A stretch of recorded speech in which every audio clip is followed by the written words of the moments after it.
This is my 1967 GTO. My father gave that to me about 6 years ago.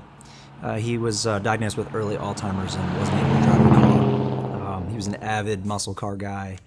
He had this 67 GTO. He had a 68 Chevelle SS 396 convertible and a 69 Camaro.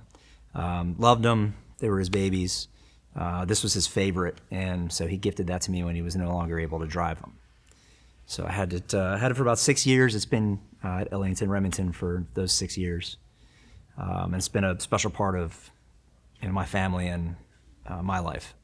Is there anything in particular that you love about the car, other than obviously the tradition of passing it down? You guys have had a tradition of muscle cars in the family. Is there anything that really sticks out in particular for the GTO for you? I think it's the history of the car. The Pontiac GTO is a storied history. Great lore of how it came about, and there was a few people that were instrumental in making it, I think, at the forefront of the muscle car industry. They were the ones that really created it. Do you want me to talk about the history of the car? Yeah, sure. Okay. Absolutely. Interesting story. Bunky Knudsen in the 50s was brought into Pontiac. They wanted to try to revamp the image of the brand. They were kind of seen as an old man shop, and they wanted to kind of really target some of the newer, younger youth and market differently to their cars. So they brought in Pete Esses. They were working on some engineering and how they could get the car lower and wider and faster. Esses brought in John DeLorean and Russ Gee and Bill Collins, and those collective guys really put their heads together in how to make Pontiac a showpiece on the racetracks. So as they developed the car and they thought of the process of what they needed to do, they were very successful in racing. And everybody knows if you win on the racetracks, you win at the dealerships. And by the mid-'60s, they had kind of pushed themselves to number 3 in the brand, which was tremendous back then. And all of a sudden, there was a note in '63 that said GM will no longer allow racing. They were kind of stuck with what to do, particularly since they were track-oriented. They were looking more towards gearing the cars to now the street and street performance, and then again, how do we target to the youth? So I guess it's storied that DeLorean and Bill Collins and Russ Gee all got together at Milton Proving Ground in Michigan in the early '60s and took a Pontiac Le Mans at the time and said, what do we do to get this thing to be faster and better? So Collins said to DeLorean, supposedly, we could put a 389 in this car and really make it sing. The motor mounts back in Pontiac in the day were pretty universal, so they could switch out the motors very easily.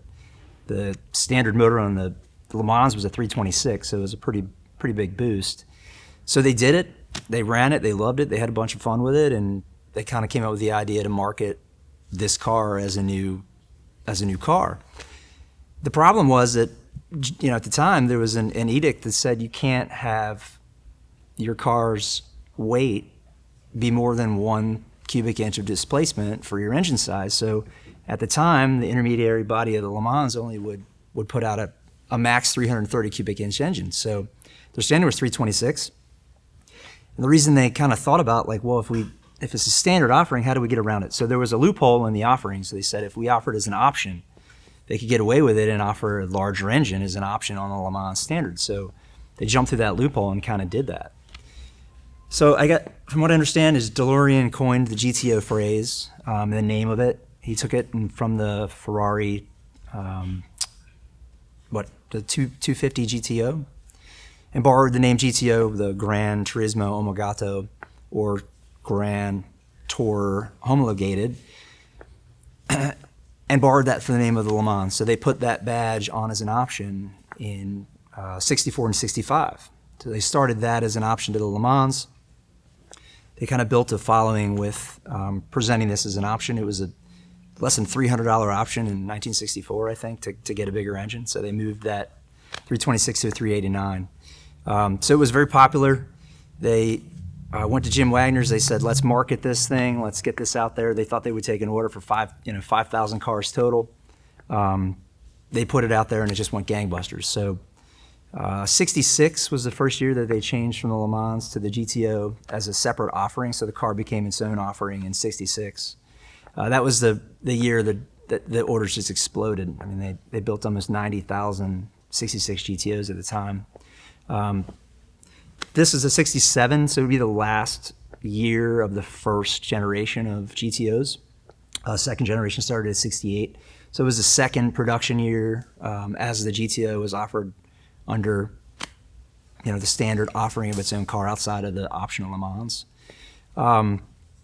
This car has a couple different styling changes, a couple different engine changes from the 66 being kind of the spearhead. The engine itself in 67 was kind of upgraded. They went from a 389, they bored it 4.12 inches to a 400. They offered 3 different engines within that same product offering, an economy, a standard, and a high output. This is the high output. It's 400 horsepower. It's pushing about 360 horsepower. The standard was a tri-power. They moved to a 4-barrel on this. This is a 4-barrel, so it's got the Rochester Quadrajet. They switched to that, so again, pushing about 360 horsepower. Some slight styling changes from the 66 to the 67s.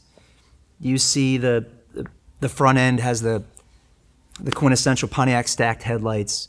The split grille was a true split grille in 67. They offered a little bit of chrome. They switched to some plastic offerings on that. Minor cosmetic changes on the outside. They moved the badging to the rocker panels from the fenders. The rear tail lights, they went from a louver style to a 4 side-by-side stack, which was new for 67. But the biggest changes were the body styles from 66 and into 67. They went more Coke bottle from the earlier versions of the 64 and 65, which were much more boxy. The interior was pretty similar to the 66. It had the walnut inlays that was new for the GTO model itself outside of Le Mans, so all of the interior dashboard and inserts of the console were all walnut lined. Steering column was pretty similar. They had some safety upgrades, non-collapsible steering column. They had an impact rated steering wheel. They moved some of the dashboard around, so there wasn't anything protruding. This car has a garnet gold exterior metallic color paint, and the interior was a gold option as well.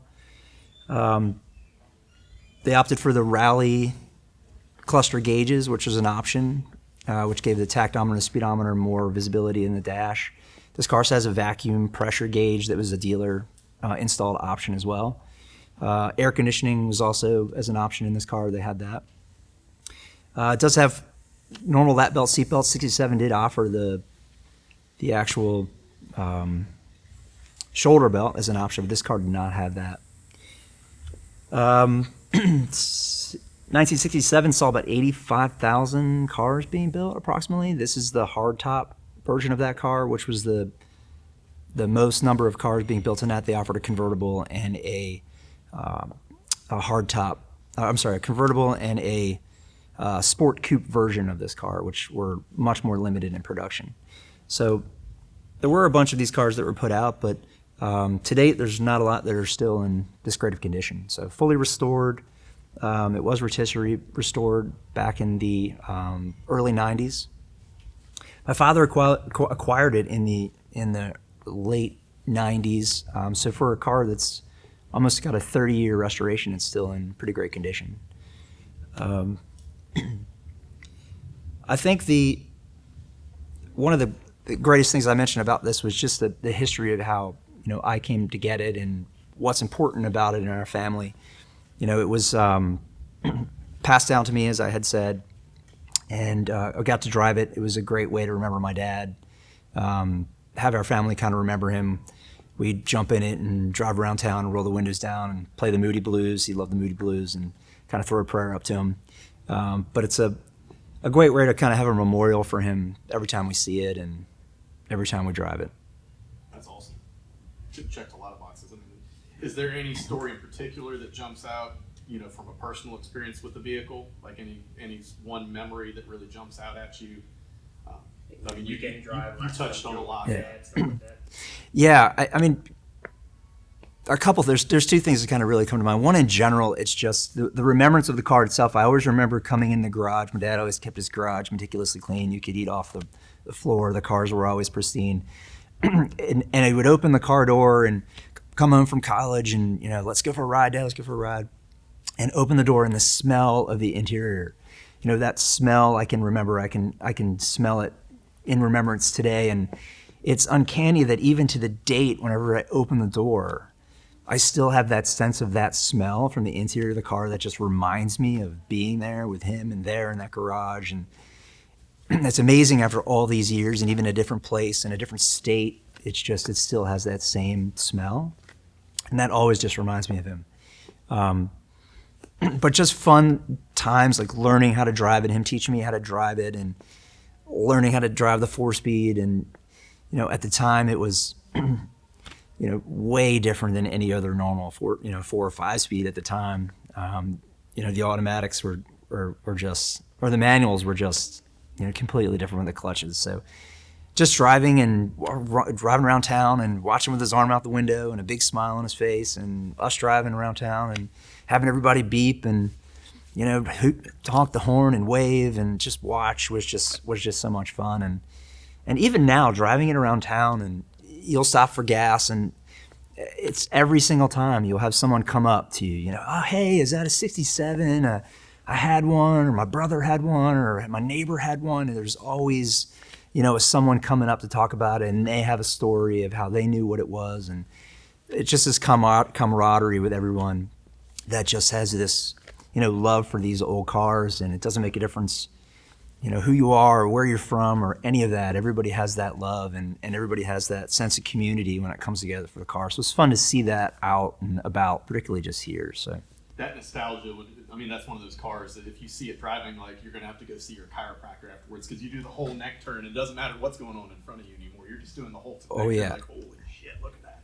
Oh, yeah. Everything's rumbling, and the mirrors are moving, and, you just got that rumble, and the car shaking. It's just, it's all so sensual, from your senses of your sight and your smells and your hearing and your feeling. And it's just a great experience to drive, and exhilarating experience to drive that. I would imagine you get stopped a lot, because that's just one of those things where the great era of Detroit muscle cars, and that's just an icon in that whole industry of that whole time period. And that's one of those cars that will never get old. People will never get tired of seeing it. Somebody's always going to come out, like you said, gas station, Whole Foods, wherever you are, somebody's going to be like, oh, that's awesome.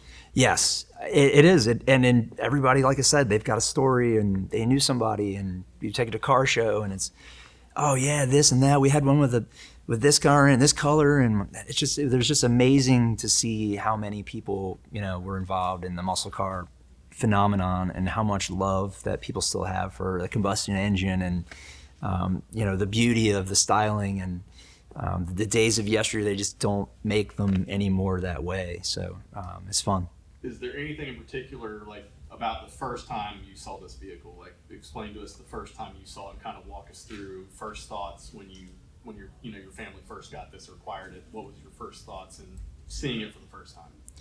My dad was always a GTO guy. He got one when he got back from serving in the Army after Vietnam, and he'd always wanted one and wanted one and wanted one, and just never could find the money or the time or the right one. And it just finally got down to it, just said, you got to just bite the bullet and just get it. Like, just spend the money and do it, and you can't take it with you, and I don't need it.